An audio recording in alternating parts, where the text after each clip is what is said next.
Fl-aħħar jiem numru kbir ta' anzjani marru fil-banek ewlenin u istituzzjonijiet finanzjarji oħra biex jistaqsu dwar is-62 Plus, il-bonds tal-gvern maħsuba speċifikament għall-anzjani li jiftħu għada.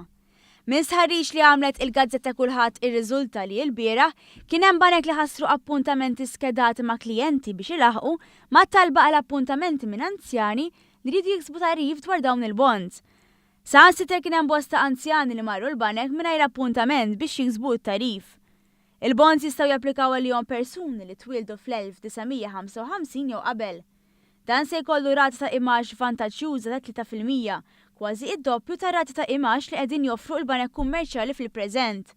L-imax dan il-bond jitħallas kull 6 xhur. Analisti finanzjarji spjegaw mal-Gazzetta Kulħadd li dan l-interess wera kemm kienet floka il-weda fil-budget biex isiru dawn il-bonds. Fl-aħħar jiem, il-Ministru għall-Finanzi Edward Cicluna qal li l-Gvern iddeċida li nidi dan il-bond għax jinsab konxju mit-tnaqqis drastiku fi dħul addizzjonali li l-pensjonanti kien qiegħed ikollhom minħabba it-tnaqqis tar-rati ta' interess li depożiti fissi mal-banek kummerċjali kellhom fl-aħħar snin. Kien għalhekk li fil-budget għal din is-sena il-Gvern kien ħabbar miżura li permezz tagħha jinħareġ il-bond b'rat ta' imax ferm aħjar minn dik tas-suq immirat biss għall-pensjonanti biex bekk itejbu d-dħul tagħhom.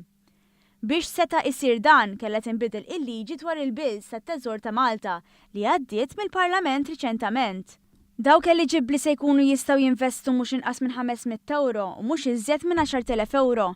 L-imax jitħallas darbtej fis-sena, darba kull 6 xhur, kull 13 ta' Marzu u kull 13 ta' Settembru.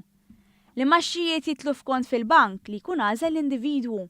L-imaxxijiet huma taxxabbli u l-bond huwa għal 5 snin u jimmatura fil-13 ta' Settembru 2022 meta jingħata lura l-ammont investit.